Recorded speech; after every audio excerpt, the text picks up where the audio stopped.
Just Gianno Caldwell, former union organizer Stuart Acuff, and attorney Christy Kunzig. Good to see all you guys. Christy, I'll start with you. I mean, they're trying to get certain policy ideas accomplished somehow, some way, but they're out there in the streets protesting. As you heard Mike say, a lot of them didn't vote. How are they advancing their cause at all?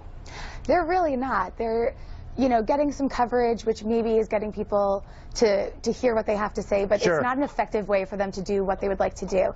They're really hurting the people who want to go shopping, who are the people that are living in the neighborhoods with them. Those people want to go for Black Friday. They're not really hurting the businesses, and they don't really have their goals defined very well. They kind of are all over the place in what they actually want to achieve here. And so they're protesting President-elect Donald Trump. They're protesting racism, saying that cops are being racist and targeting minorities. So they're a little bit scattered. And then, as we just heard, they're not out voting. So that's really when they have the right to get their points across. Yeah, they're making life difficult for anybody who wants to go and actually shop in Chicago, which, if you think about it, Gianno, their economy is critical to their well-being. Sometimes they lose sight of perhaps the big picture in all of this. I mean, if people can't get in and out of the stores, ultimately that's not good for the community. Yeah, you're right, Trish, and I'm from Chicago. I lived just a matter of a couple of blocks from where they're currently protesting, or where they were protesting. I want everybody to think about this number, because I believe this is a very powerful number. 47% is the representation of African Americans between the ages of 20 and 24 years old. Those folks are largely unemployed. So the folks that happen to be employed and may have a job downtown Chicago, those that are lucky enough to have that, they have to think about what these protests are doing in terms of these individuals' employment. In addition to that, I agree with the fact that this Black Lives Matter theme largely hasn't had real policies, prescriptions, and a way to get it done. I think that's problematic on many levels. And I think if they're going to do something like this, maybe they should say, hey, let's bring all folks to the table to talk about these very systemic issues in our community. Well, okay, so you're getting back to the sort of the root issue that all lives matter, not just Black Lives Matter. We should bring everyone into this equation to improve life for everyone. Stuart, Trish, may I? Yes. Yeah, go ahead.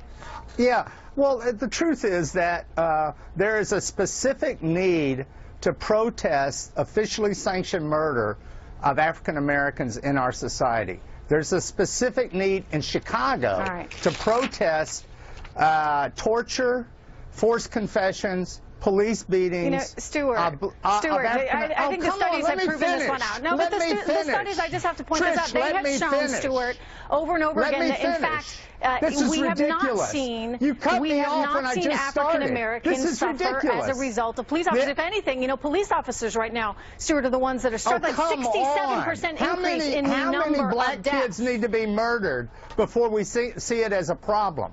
And yes, all lives matter, but right now we have a specific problem with Black lives. And Gianno, I'm sorry, but there are specific policy. Will you let me finish, make a point? Okay, finish, but I would only point out that the answer to that is not necessarily going and blocking everyone from getting in and out of the store. There is a policy recommendation in Chicago, and that's the CPAC. It's also a protest against Mayor Emanuel's 2-week I think what you're doing is demonstrating exactly what Black Lives Matter does. They argue over everyone. There's no policy specifics.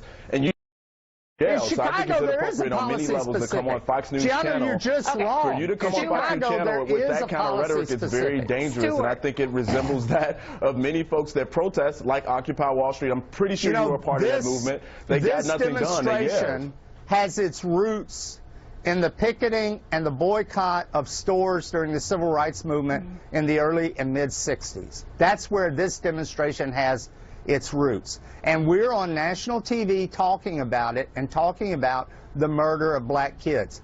That is a victory. Just that we're raising it and talking about it. Okay, so you see this as a plus because, here they're commanding some time on national airwaves. Not just and that. there are, protests going on. We're looking at live pictures of it right now. Not so just this that. To you Why do you put words in my mouth? Trish, this is ridiculous. Forgive me, Stuart, if that's not what you said. I thought you just said that the protests were a positive thing. Neil would never put that, and that's not the only thing the protests are doing. They're challenging their city, the people in their city, to look with compassion on black lives and black kids and African Americans, and to do something about systemic violence against African Americans. And the point the panel is making, what you heard from Gianno, is there are other ways to do it. There are other ways in that you should get out and vote. You know, why are they taking to the streets to protest as opposed to going about it in a sensible way? That's very unfair. You all pick out one or two people who didn't vote and then say that's everybody. That's very unfair and not accurate at all. Stuart, I would ask that you join with me. Stuart, I would ask that you join with me as we come up with some policy solutions to target the criminal justice reform. So we need criminal justice reform, and I think I'd be happy to do that.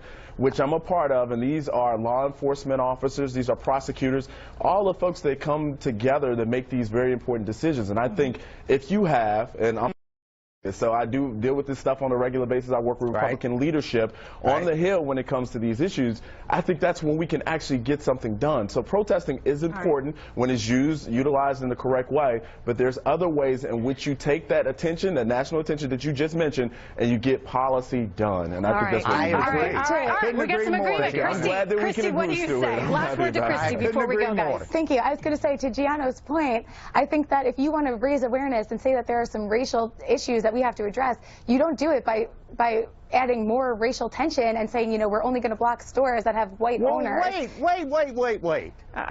you look at their Facebook, that's what it is. You can't say that. And if you want to look at the facts, Stuart, you have to look at the facts. Good to have all you guys here. And what is more important to protest than that? Good to have you all here. Thank you so much. All right.